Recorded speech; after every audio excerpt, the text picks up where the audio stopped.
Hello and welcome to another in the series of Global Leadership Forecast webcasts. And today we're going to focus on meeting the needs of the modern learner.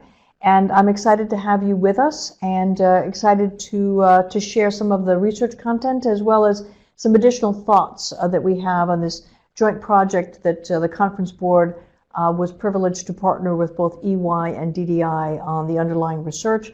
And this has been part of an ongoing series for the last year with highlights from the report. So very excited to share that with you today.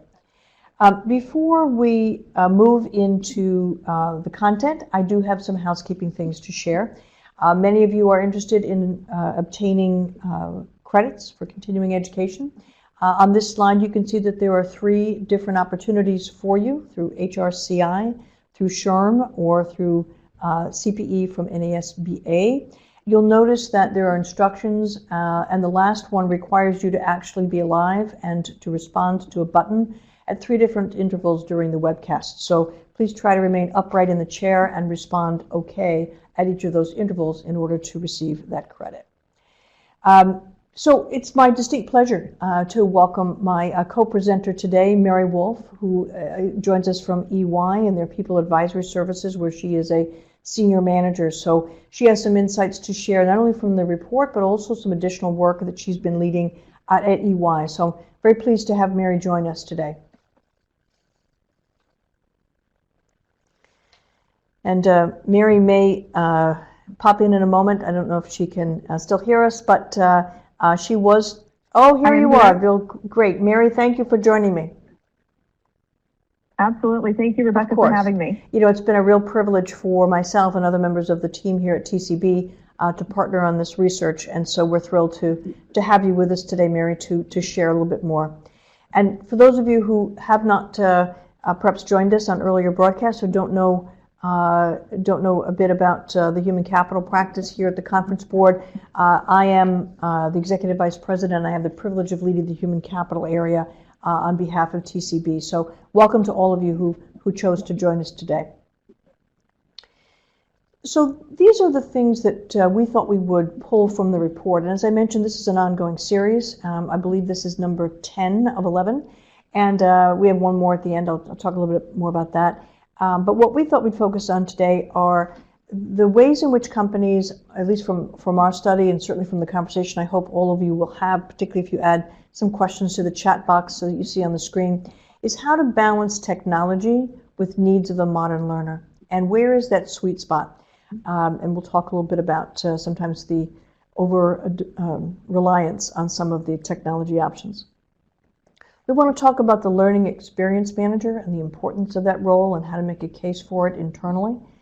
And then, we also want to talk a little bit about leadership growth through personalization. Where I think we're certainly at a point in time where one size does not fit all. And for those of us who have led leadership development efforts at a variety of firms, will attest, there is no substitute for truly understanding where someone is in their journey and helping him or her close those gaps and continue to develop as a leader. So that's what Mary and I thought we would try to take a look at in terms of personalization and on-demand tools and external mentors, some of the more popular ones, but I also want to give credence to some of the ones that are perennials because they do serve a place. So Mary, that's pretty much the outline, unless you wanted to add a little bit. That's our goal for today. I think that's a great goal. I think these are the questions that we're getting asked from leaders, both from the business side and learning side, and really understanding how the learning function itself is changing and what roles are really needed to help meet the demand that's coming up.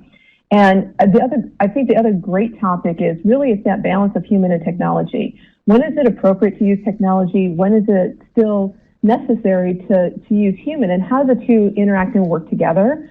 I think what we're seeing is the tendency to swing the pendulum too far toward the technology and not allow for the human to really be part of the equation. And I think understanding that balance, I think learning is in a great position to help organizations understand that balance. No, I think that's exactly right.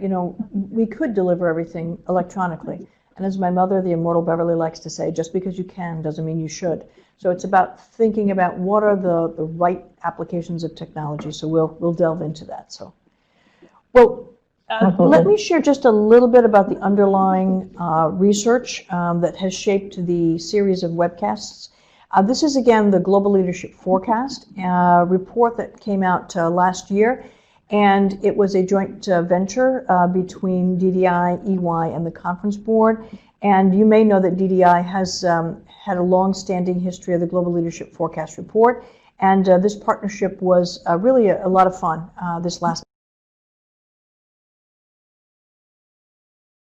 time through. It's one of the largest leadership development studies. You can see that more than 25,000 leaders responded to the ways in which they're developed as leaders, the kind of leadership development that they would like, their effectiveness. It covered more than 2,400 companies, 2,500 HR leaders, and you can see that it's a great number of countries and industries and job functions that were covered in this report. 20%, as you might think about the shift of leaders through the generations, 20% of those leaders who responded are millennials. And unfortunately, this has the same split we find in all the research, whether it's done, at any one of our different entities, about the drop-off of women in leadership positions as they move through the leadership ranks. So unfortunately, there is a preponderance of male respondents. That's simply a reflection of the number of leaders who happen to be men. If you'd like to have more data and you would like to spend some quality time with this, I love this graphic. It gives you a little bit more detail of things that I've just mentioned, but also the report is publicly available and available for download, and I'll share more about that at the end. So let me just start by saying that this was a very rich and robust report, and there were 6 themes that we identified, whether that was about how leaders are developed, about the challenges of leading, either directly leading a digital transformation or being a leader in this digital transformation era, around high potentials and growth. It was also around diversity in terms of the impact that has not only on the culture but on performance. It also talked about some cultural drivers, and then there's a really terrific section at the end that talks about where HR could go, and where those of us in this space, where we might find that we add even more value by taking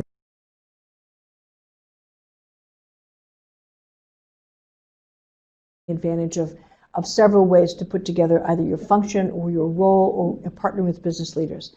So I would encourage you to take a look at the entire report because I do think that you'll find many things. What I like about it, it's very short read, so each one of the 25 or so insights has 2 facing pages, and it starts with, here's the issue, here's why, here's what to do about it. And again, as I mentioned, we are now in July. We have one more to come at the end, but these are the topics that we have covered in the past. A variety of us from one team or another have covered these things, and they're available to you on demand should you like to do that. And there's one more in case you don't want to feel left out. So I guess my question to you, Mary, is, this is the topic of the day, and why is learning just such a hot button issue right now? Rebecca, I think there's a couple of different reasons why learning is such a hot button issue, and I think it's actually wonderful that learning is in the spotlight.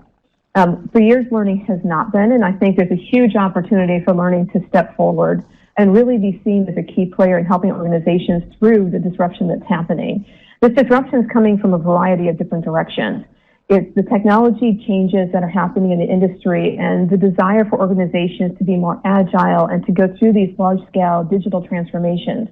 Those have a huge impact on the learning that's delivered, the people, the resources in an organization, and being able to understand how to use that to your advantage while maintaining the existing employee base that you have and how you can support those employees through the process is a huge responsibility for learning.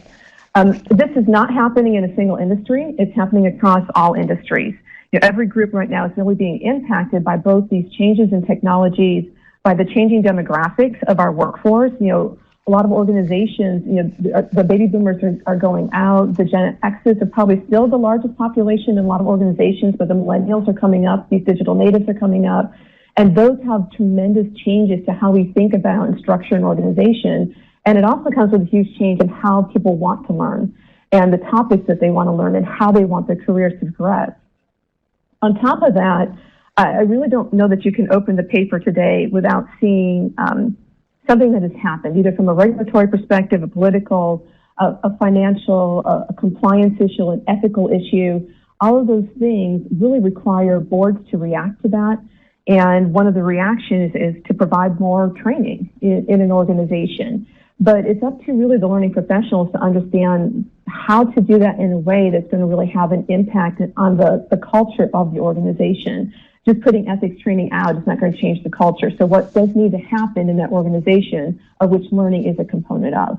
So there are multiple things, I think, really impacting businesses and organizations today that learning plays a key role in. Yeah, I think without question, it really does require someone who understands not only what needs can be addressed through training, because some things cannot, but also how is that best delivered. And I think there's no end to the number of times when, if there's an issue, people think of training as the panacea solution. So I think knowing what to use and when and with whom is a highly sought after skill. I agree. And I think the other piece that we're seeing happening in the industry is it's no longer a cookie cutter kind of approach to it. There's a lot of desire for personalization. So value me for the experience I have and personalize the learning that I take based on that experience that I come with. And so that's also really changing the way we think about structure, subscribe to learning in organizations. Terrific. Well, let's hear from some of our participants today. We're going to go to our very first poll question. And here it is.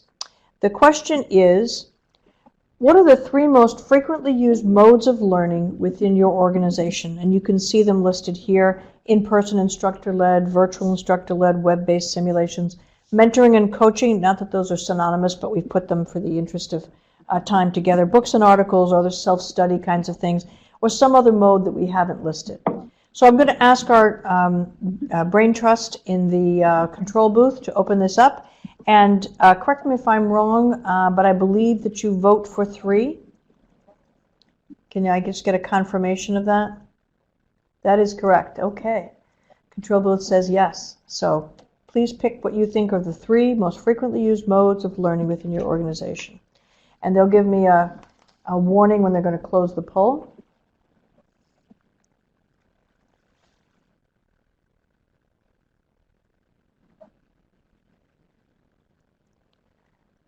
All right, we're going to close in 30 seconds.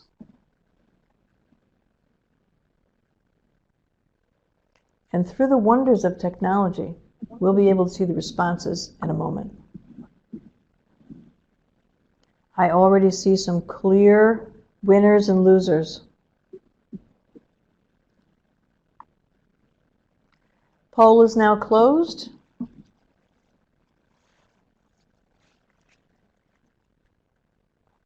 Excellent. These are some interesting results, and I would have to say not surprising results. So there's obviously so many different methods of learning that we can provide in an organization. And over the last really 15 years, leveraging technology to deliver more and more learning has really been the creed for a lot of learning organizations. So that's where the virtual instructor-led and web-based training really comes in. I am surprised a little bit to see simulations lower, only because I think simulations are becoming less and less expensive, first of all, for organizations to leverage, and the impact of a simulation is pretty high. So probably it may be because it's industry specific, really leveraging simulations, but that is one I would expect to see increase over time as technology gets less expensive and technology gets better integrated into the business to make it easier to not only produce simulations, but deliver them and get to achieve the results out of them. No, I think that's right. I mean, at the same time that you're getting customization on an individual basis, you're also going to see customization in a simulation perspective in organizations. I know that the costs are coming down a lot, like LASIK surgery. So I would imagine that at some point it won't become ubiquitous, but it will become more prevalent, I think. You know what I think is interesting is you look at of the top 3, the first 3 responses there, either in-person instructor-led or virtual or web-based. 2 of them are technology-focused. I'm pleased to see mentoring and coaching, which I think we'll see in a few moments, and we also know from all of our research, are among the most impactful methods that you could select. and also depending on how it's done, whether it's peer coaching or it's a formal or informal mentoring programs, can sometimes be the most cost effective. So I'd be curious to know, and I'd ask participants to type in, if you had another mode that wasn't listed here, could you type that in and sort of share with us what else you are doing? And we'll come back to that in a few moments. So if you could just type in what you're using that wasn't listed for us. Rebecca, the other thing I think of with this is really two things. One is as more and more of the digital natives are coming into the workforce, I think their expectations around learning and technology is very different. Higher ed educational facilities are doing tremendous things when it comes to delivering distance learning and delivering learning through simulations. And that's going to start to permeate the business and organizations and the desire and need to be able to produce learning in a different way. The other thing I think is interesting in this, and this goes back to one of the topics that we said early on about that learning experience manager, with having so many different options for how you can deliver learning, it's really important for that learning professional to understand and to know what the right way of delivering it is. So is it appropriate to be in person versus a simulation? Is it appropriate that it's coaching? And if so, how do you structure and set up that coaching mentoring environment so that it is as effective as it can be in your organization? And then from an analytics perspective, how are you really thinking about and tracking the results of these? Not just tick marks that people have done it, but the actual return on your investment of setting this up. I think that's the perennial question, isn't it? Because we all have a warm feeling when we've just delivered an outstanding workshop. But what's the impact to the business, and how do you articulate that? So I think that's right. Absolutely. So Mary, you can see on the screen as well as I can, some of the other in the category: action learning, job shadowing, on the job, collaborative, communities of practice, a variety of things. So thank you all for sharing that as well. Well, let me switch gears a tiny bit and just talk about one of the findings from the research that really takes us through where leaders, and remember we're talking about more than 25,000 of them around the world from a cross-section of companies and industries, as to how much they want and how much they are getting. So if you take a look at this, and I'll give you a moment just to sort of understand what this is trying to look at. So as you look at the vertical axis, these are the things that people want more of. And as you look at the horizontal axis, these are the things that people are more likely to get. And of course, the sweet spot is in the center there. You see that shaded blue line. So the things that are about right are things that are coaching from peers, coaching podcasts, computer-based, externally developed. Notice the distinction between externally developed approaches or content versus internally developed.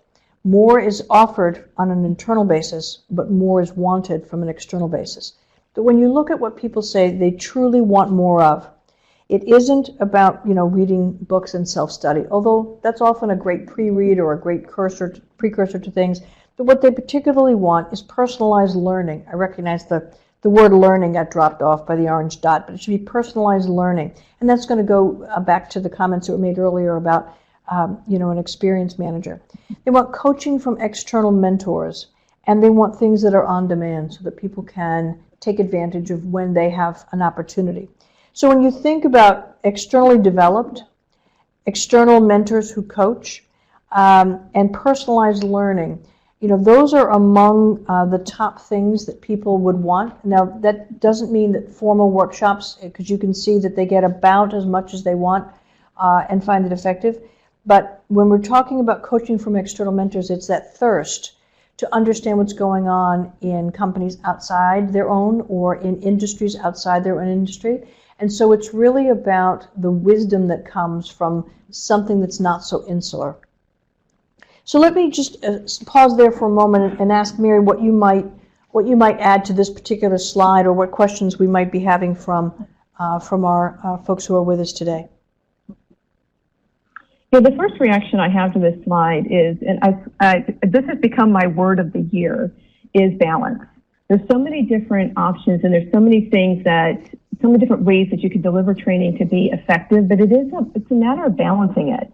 what is the right amount of each one of these different modalities that you use when you deliver learning? Because at the end of the day, you don't want to confuse the learner and you don't want to make it difficult for them to know where to go to get their learning.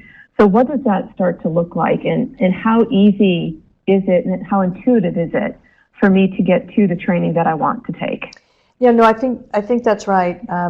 Most things are about finding that right balance, right? And Mary, we did have a question that came in about the definition of leaders, and just for the record, we're defining leaders in this context, in this study, as folks who have direct control over the work or the day-to-day actions of another person. So pretty much from an EEOC definition here in the United States. So if you had direct reports of any type, that was the defining cutoff. So just so that we're on the same page. So Mary, I know that over at EY, there's been some additional work done on the strategy aspect of learning and the strategic learning choices that are being made. I wondered if you could maybe speak to some of that work that you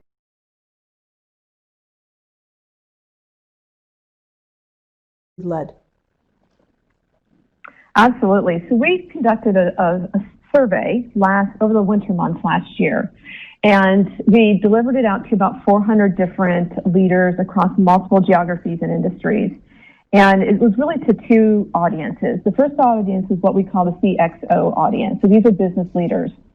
The second audience were to CLOs. So anyone who had accountability or responsibility for learning fell into this category. Out of this, in this research, we really looked at several different things associated with learning. And for the most part, we asked all the same questions to both audiences. The difference was is we asked CLOs more about the operations of their business in addition to the other questions. But we focused on the strategic value of learning in an organization, the learning culture that they have, analytics, and how they do development within the business. And the results were really interesting that came out of this. What we discovered overall through all of the different questions we asked is that CXOs, the business leaders, were more confident across the board in learning's ability to really really drive the strategy of an organization more than CLOs were. So that was a really big aha moment. And you could take that a couple different ways. You could say that CLOs are closer to the work, so maybe they are a little more skeptical about what they're doing, or maybe they're a little harder on themselves than the CXOs. Or you could say maybe in learning, we don't give ourselves enough credit for what we are able to accomplish, because the CXO population clearly sees that we are huge in helping drive the strategic value of the organization. So some of the key statistics you'll see on the screen here, one of the things we asked them was, what is learning's effectiveness in enabling strategic objectives over the next 3 years? And we broke it into 4 categories. So we looked at customer centricity, product and service innovation, operational excellence, and industry and market disruption. And what we found was that both CXOs and CLOs see learning as most effective in supporting customer centricity, and both agree that supporting industry and market disruption is the least effective, but CXOs were greatly more confident than CLOs in the learning capability to help with industry and market disruption. And if you think about what that means, right? So all the changes that are happening, whether it be regulatory, whether it be compliance, whether it be technology, all those things that are changing the way that your entire industry runs, not just your business, but what's happening across your entire industry. The CXOs really believe that learning can help with that. And so I think from a CLO and learning perspective, we really need to have the confidence that we can do that. Mary, I wonder if, and maybe, there's more that you can share from the report, but I wonder if part of the reason why CLOs or similarly titled folks, chief talent officers who may have responded to this, don't have the same level of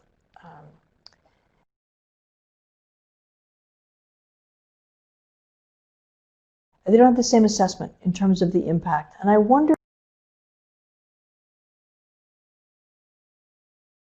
if that's partly because, you know, our profession, I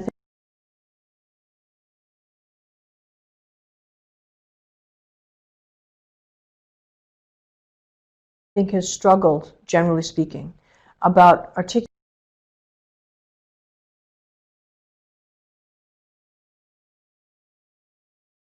the business impact of what we do. So, generally speaking, we're very, very good at telling you how many seats were filled and how many hours of training were delivered and exactly how much was, you know, spent to get that done for exactly how many employees. But I don't think that, generally speaking, many of us can make that leap into, and here's what that additional learning had as an impact as we look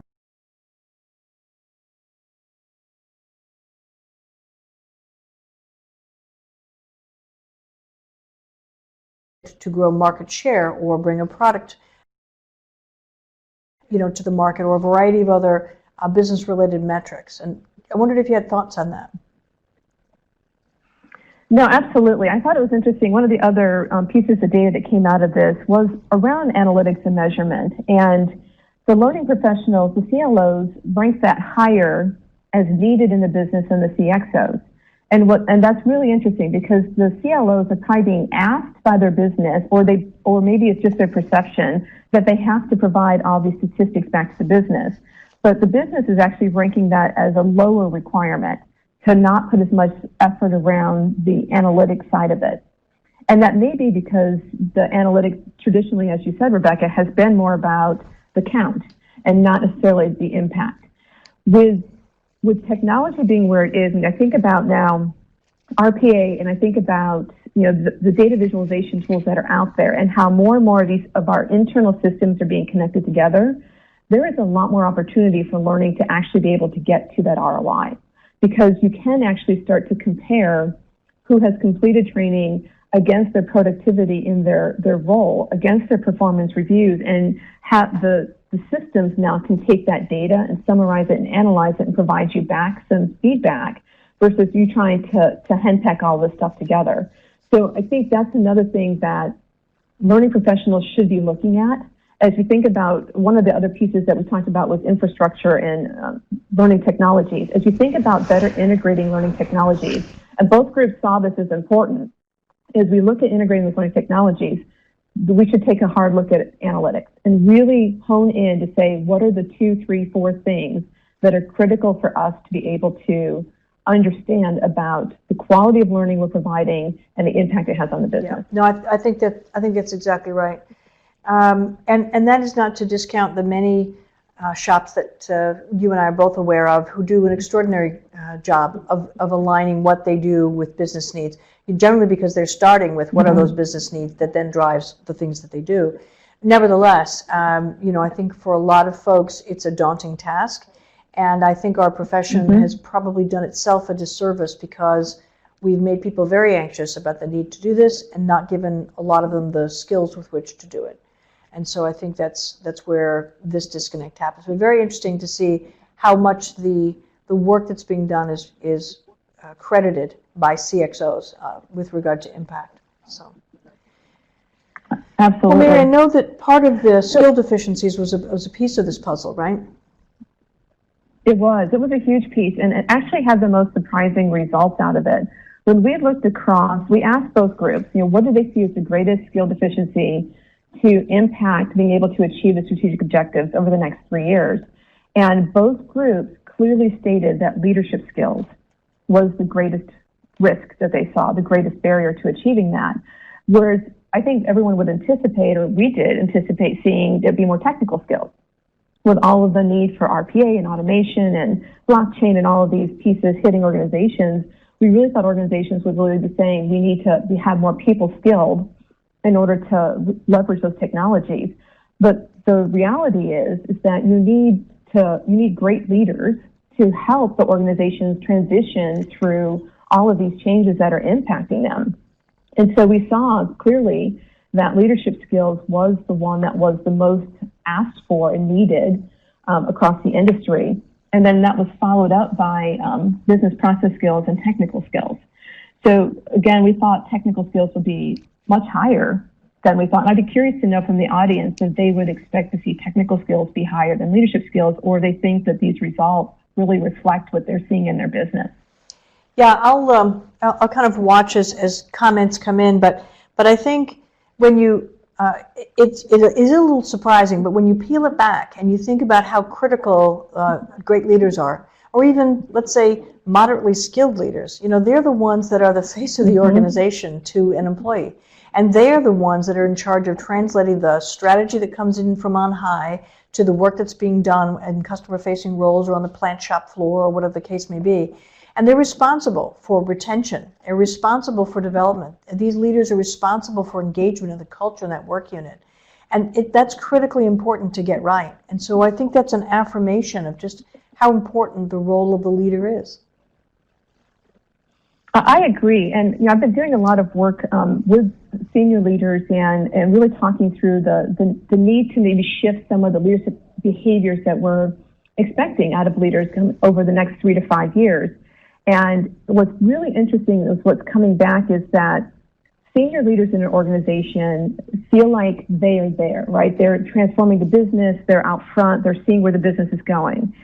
But the leaders who are sitting in the middle of an organization, we're calling this the frozen middle, feel torn because they've got the senior leaders above them asking them to think about the business in a different way, yet holding them accountable for the way the business is run today. They've got a new workforce coming in that they're leading who may be more savvy when it comes to technology or have very different expectations around careers, and they're looking to their leaders to help them shape that. And this leader sitting in the middle saying, well, how do I balance this? How do I now learn more? How do I now lead people in a different way? But how do I do that keeping the existing business running while we're transforming the business? So they're really in this very hard role right now. And there's really a lot of need to help them really think about and peel back what they're doing and what behaviors they need to build and grow in order to be able to balance both of these pieces. No, I think that's spot on. Now, Mary, we've got a couple of questions that are coming in. I wondered if you might clarify two things. One is the definition for business process skills, and then also what was the working definition of leadership skills when you fielded this study. Could you speak to that? Yeah, absolutely. Leadership skills, I think, and Rebecca goes back to really what you were saying. It was focused on those who are accountable, who have direct reports. It was the traditional definition of a leader. And it was their capability of really managing their teams, right? So doing it from a performance review perspective, doing it from a career development perspective, the day-to-day management and leadership of those individuals. How do they coach them? The traditional pieces that we see that a leader needs to do. From a technical skills perspective, this is, if you think about hands-on keyboard, almost technical skills, right? So what are the core technical things I need to know to do my job? Whether that is a digital technology from blockchain to RPA, AI, to running machinery in a manufacturing plant. What are those technical skills that I need to have? And then business process skills are really more around things like, if you think about continuous improvement, if you think about Six Sigma, if you think about what are the things that help the business run smoothly, I guess as you blend the technical with the leadership. And so it's really defining and separating out those pieces, because not all of us work with technology every day. A lot of us work with process and process improvement and understanding how the business needs to work and function. So if you think of roles like finance and HR, there's a lot of process and process skills required for those roles. No, I think that's right, and I think it's good that you've shared sort of where the definitions are, the working definitions here. But to me, there's so much crossover. It may be that you're looking at skills you think are in this sort of bucket, and yet it has so much applicability to other things. I mean, for example, not too long ago, I had the great good fortune to walk through one of the Michelin tire plants in the Carolinas, and I was amazed. Yes, there's an assembly line, as you might imagine, but how high tech it really was, and how much those workers on that line are expected to use the technology at their disposal to catch even the smallest of things that might become an issue, and just how much they are responsible for to, shut down an entire production plant if there's an issue. I mean, it's just amazing to me the amount of technology that's now required. So, we are looking at a very different world, aren't we? Yeah, we are, absolutely. And I totally agree with that. It's much more complicated to run a line now. If you think about manufacturing, if you think about, pharmaceuticals, right? Really, the development and processing of drugs is very different. It is extremely technical, and you need to understand it from so many different aspects. I think that's the other piece of this. It's no longer just doing my component of a role and then handing it off to the next person. I really do need to understand really broad to be able to make an accurate decision as to what I'm going to do, because it has a huge impact down the line for everyone else. And I need to understand the entire process and how it operates. And I may need to have skills and technical skills beyond the job that I do. I may need to know more about what everybody else is doing so that I can make the appropriate decisions where I am. And I think this is also about pushing decision-making down lower. I think so. And people feeling empowered to be able to stop a production line or to stop the development of something when they realize that there's an issue. I think as time goes on, the business process skills are only going to become even more critically important, because if you understand how robotics is going to impact the workplace, and then you think about what are the most effective ways to augment human endeavor with robotics or with AI or a variety of other approaches, I think to understand that fully, how valuable that's going to be in any organization.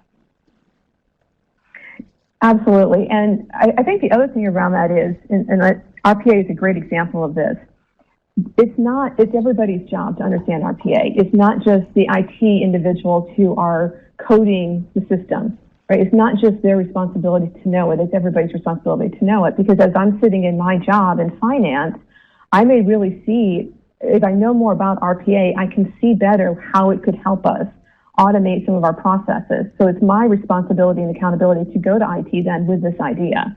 It's not me relying on them to figure it out. No, I think that's right. We've got a comment that's come in that talks about leadership skills sometimes being more difficult to develop.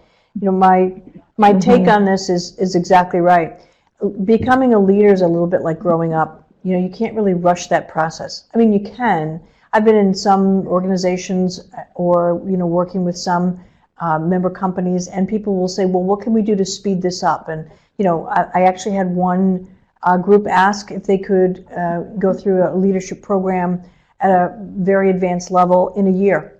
And the short answer is, of course you can. You may not like what comes from the process, because it does take time to learn, to reflect, to try something different, to get better, to hone skills. So I do think that leadership skills, when acquired over the lifetime of a career, it does take a long time. And I think the really effective leaders work very, very hard at it to make it look effortless. I agree. And I think to add to that, I need to be in an environment that allows me to be that leader. So I think the one worry that I have for organizations is spending a lot of time focused on developing a leader without looking at the infrastructure around that leader. Because both of those pieces are critical to the culture of the organization, and both of those pieces are critical to allow the leader that space and time to be the leader that they need to be. And I think you're starting to see books around collaborative leadership, and that was one of the write-in options that someone shared. But even when you look at some of the work by, let's say, Linda Hill at Harvard, when she talks about collective leadership, jobs are so complex. They're global in nature. They're technology-driven. They evolve quickly. There's an argument to be made for taking a look at collective leadership as a survival strategy, but also as a competitive advantage. So, absolutely. Well, we've talked a lot about sort of the current state. So maybe what we could do is go to our second poll question, and I'll ask people to answer a similar question. And that is that over the next 2 years, what types of learning delivery do you think that your organization is going to be investing more money in? And so you'll see the options there. And if the last one, which is an other category, would you just type into the chat box what the other might have been? So I'll give you a few moments. Polls are open, and we already have some early winners here, but let's see how let's see how it shakes out.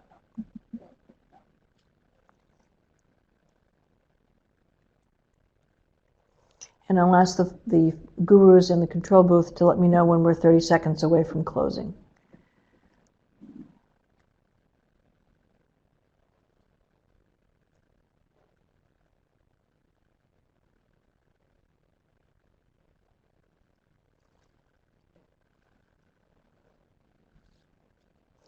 We'll see if simulations changes at all from where people think the future will be, where they skate to where the puck will be. I'll use my one sports analogy early this morning and get it. I can check the box now. Thank you, Wayne Gretzky. So a lot of focus on technology. We have about 10 seconds, and then we'll close the poll. Interesting. No one is going to double down on books and articles in the future. So, all right. So, Mary, when you look at this and you see some of the top strategies that people are going to be investing in, what's your take? I do think it's really interesting the in-person instructor-led dropped dramatically. It was, I think, 75% in the last poll. To drop down to 4%, that's a huge swing away from in-person instructor-led training. Because again, there's value in having that one-to-one in a classroom. Web-based, I think that's pretty stable. That will continue to be a focus. Simulations did come up. Mentoring and coaching, I think, stayed the same. But the numbers are interesting. Virtual instructor-led came down. So really the focus is on web-based. But I also just want to be tease this out just a little bit, because it is, I do see some surprises in here. But the first question we asked is what's most prevalent? And this question asks, what are you going to invest in, right? So you could make the argument that instructor-led would be perhaps just as prevalent. Hopefully, maybe there's some shift there. But it's not that you have to spend more money to invest in it to, let's say, improve the process. Do you know what I mean? Right. So there's a kind of a nuanced answer here, as opposed to web-based, where certainly that might be more time for development. Because if we buy the argument and your comments earlier around having things be customized, and available, I think a lot of that's going to be on what platform is it available? Is it available everywhere, regardless of the device? So some of that may be development costs that we're looking at here. I mean, would you read it the same way? I would, and with web-based to me can mean so many different things, right? So web-based training can be it can be videos, it can be simulations. It depends on how you think about web-based development. But I think it's fair to say that the investment is going to be in technology to help drive learning in an organization. Yeah, no, I think that's right. And that's a lot of what we saw when we looked at the survey. We saw a lot of desire to invest more in the infrastructure of learning. And that can be anywhere from your basic learning technologies like a learning management system to these high-end tools that help you quickly develop really high-end web-based learning. No, and I love David's comment, what if the puck transforms? Okay, so I'll have to give that some thought. But thank you, David, for listening. So, all right, well, so Mary, I know you have a couple more things you want to share with regard to some of the additional work that you've been doing. I'm conscious of the time, but I want to make sure we have a chance to fit that in. So would you walk us through? Absolutely. I think this slide really reflects the poll questions that we had. In reading this slide, we looked at a couple of different things in our research. So when we asked the CLOs about their day-to-day learning operations, we asked them around delivery, content, and then the capability. Capability was really twofold. One was around the technology to help support it, and the other was around their learning professionals. From a delivery perspective, you see a very similar outline to what we saw in the earlier poll, where 47% of the learning is in classrooms and 42% online. And then I think we're seeing an uptick in how mobile learning is being delivered, both from the technology like an LMS being able to be used on a mobile device to content being created in a way that will resonate well on a mobile device. And then we're seeing an uptick. A future state is looking at virtual classroom and more self-service. We haven't talked a lot about self-service today, but I think that's also an underlying theme when it comes to personalization and it comes to really looking at your content. Because on the next line, when you look at content, today 63% is still internally developed, but I think that's shifting quite a bit because 26% is external sources, so subscription to libraries, and 11% is employee generated. I think that number will continue to increase as, again, we find it easy for employees to be able to download a video. So I'm out on the line, I'm an energy company, I'm out on the line, I'm doing something to help with electricity, I videotape what I'm doing and I can post that so that my peers can see how they fix an issue. I think we'll see more and more of that. And those are really those micro learnings, those 1, 2, 3 minute videos that are quick hit on a topic that really help, very quickly, rapidly train a group of people on an issue. But then when it comes to capability, less than 50% of CLOs say that their learning infrastructure is effective in integrating with the talent system. So this is where we're going to start to see more of an investment in technology itself. At the same time, over 60% of CLOs have moderate to high capability gaps on their learning team. So we talked really early on about that learning experience manager. A lot of our learning functions today may still be very traditional in how they're designed. We've got instructional designers and we have facilitators. But if you think about the need to shift to more micro-learning, to more self-service in learning, it changes and more technology. It changes the way that we think about that learning professional, right? We may not need as many instructional designers, but we do need learning specialists, right? Those who can think about and know the right way to develop training. And it may be we're not physically developing it, we're sourcing it from a location and we're taking it from multiple places and putting it into a learning plan and providing that learning plan out to our students instead of us sitting and developing a single course. And it's very similar to what we did actually for a client. So if you want, I can go ahead and go to the next slide and talk about... Before you do, Mary, what's frightening to me is that in the last row, it talks about capability. Less than 50% have an infrastructure in their learning infrastructure that integrates with other talent systems. Yeah. I'm sorry, that's just glaringly out there. So I'm sorry, you want to go ahead and share a little bit about some of these experience managers from the learning journey? Yes. So one of the things that we did, and we helped a client with this year, is they really wanted to give their individuals a new way of learning. And this was it's a global organization. This was specific to their finance team.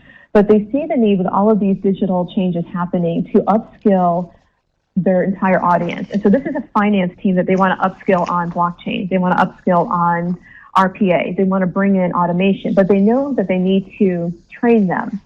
But it's more than training, right? It's more than me reading about RPA. It's about me reading about it and figuring out how to apply it. And so what we did with them is we created these learning paths. And there were 3 different learning paths we created. One was around RPA, one was around data visualization, and then the third one was just a generalist role. So generally, so it combined, it was a lot of things. It was blockchain and automation and RPA, and it was all of those topics together. And instead of us assigning it to an individual, we asked the participants to select which one they wanted to do.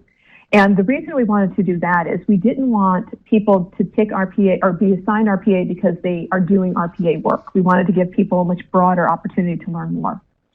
And as part of this learning path we created, it was all subscription content. So we worked with some external vendors and pulled in a variety of different content. But after going through several learnings, they then needed to take action. So they needed to educate someone else who's not in the program about those topics. They needed to share as part of a work team, as part of their leadership team. And all of this was tracked in the system. They needed to take a test that was not a knowledge check. It was a very hard to pass test on the topics, and they needed to do a survey. And that's how they achieved their bronze badge. And then they repeated that harder level information as silver. Then when they got to gold, they took some additional learnings, but then they did a capstone project. And the capstone project was something that they could immediately put into action back in the business. So we worked with business leaders to define what those were at the beginning. We assigned them to a cross representative of this group across countries and across the different tracks. And then at the end of it, they had to pull together as a team and do a presentation back to the overall leadership team. So that the top, the vice president of finance for the group. And it was compelling. The work that they came back with and what they provided back to the leadership was impactful. It was impressive. They put a lot of work and effort into this, and this was not easy. On top of their normal job, they were spending 10 to 12 hours in learning every week for 12 weeks. So it took a great deal of commitment by both themselves, their leaders, and their teams to allow them to do this. But what it did do was several different things. One is it really promoted learning, self-learning, but learning outside of my job role, which I think we'll see a lot more of in business moving forward, that I don't need to just learn what is my specific job role and the job role requirements. I need to learn much broader, and I need to think ahead to where my career is going and the opportunity to be upskilled. The other thing that this really did, and this is really what the leaders desire in doing this, he had two goals out of this. One is that he wanted to upskill the talent on his team. And he wanted to do that for obvious reasons, to bring in more RPA, to bring in more automation, et cetera.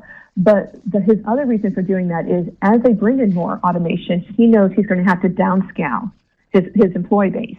And he wanted to give them a skill for them to be able to find another job, either within the organization or outside the organization.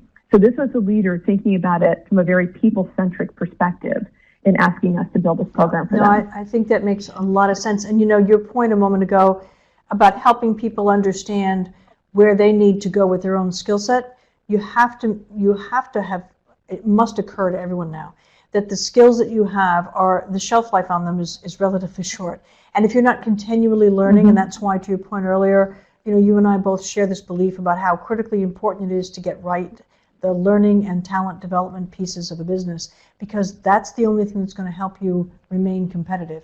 Because hiring for a certain skill set, those are probably out of date within a few years. And so you're constantly chasing new employees unless you can get your own folks to continue to build and grow. And they can make those connections back to the existing company, industry, and business model in a way where new hires cannot. So for so many reasons, it's just important for all of us, I think, to get a grip on our own skill sets and how they need to evolve and change over time.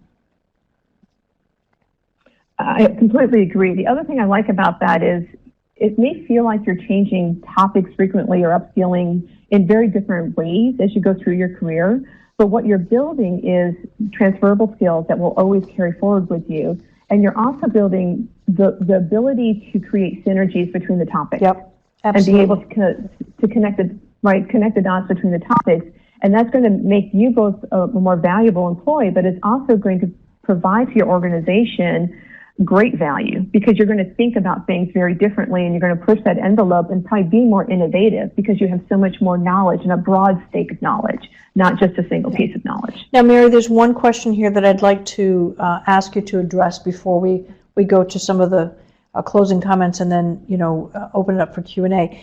The content for these learning pathways, how and by whom was that created? So this was created by two external vendors. It was actually part of their existing library. So the only course that was actually created during this whole time, we created a digital 101 course at EY for them. Everything else was sourced by existing catalogs out with vendors. Got it. And so we didn't actually create content, which was also great because there's great content out there. You don't need to recreate it. So figure out how to leverage it. So we worked with them, we partnered with them, we told them what we were looking for, we went through their catalogs with them, and they helped us make the selections of the appropriate content. That's terrific, because I think, when we ask the question, well, what do we do now and where do we start? The first one talks about how to excel and differentiate, mentions, shifting away from do-it-yourself. The amount of resources that you would need to create something that was incrementally better, perhaps, but simply because it was yours, is probably not worth the investment. So that's a real shift, I think, in the way a lot of people need to think about the speed to which you can move content out to learners. And that's a huge factor, right? Absolutely. So, when we take a look at where do we start, I think we've said several times today, personalization is where it's at. You need to figure out where learners are, particularly leaders, and where they are and how you help them. And I also want to put in a plug for manager coaching. Now, some people are uncomfortable being coached by their manager and would like it to be an external person. But if you thought about coaching in the moment by a manager who's already demonstrated that they care about the individual, that they are there for that person's success, and that they are tying the coaching directly to a real world issue or a real example or a real challenge, there are few people who are uniquely positioned like that for success, for folks who are looking to continue to grow. So I think, for those of us who've done this, getting managers to coach, quite often their headset is, well, that's on top of my day job and I don't have time. But if you help them understand that that is the job, right? It's to articulate what went well, what could have gone better, and then how you as a leader can help someone close that gap so that the next experience is a more positive one. That's as simple as coaching gets in the moment. And I would hope that before I've left the planet, that managerial coaching or coaching by managers becomes more respected because more people know how to do it and do it well. I think that's a critical, and if you think about building leadership skill sets, Rebecca, I think that is a critical skill set to build, is how do you really coach others? I think so too, and when you think about how critical the leader, the manager is, that's the person who is at the nexus of the strategy and the execution. So a lot of pressure on those folks. The middle managers are sometimes underappreciated, but absolutely critical.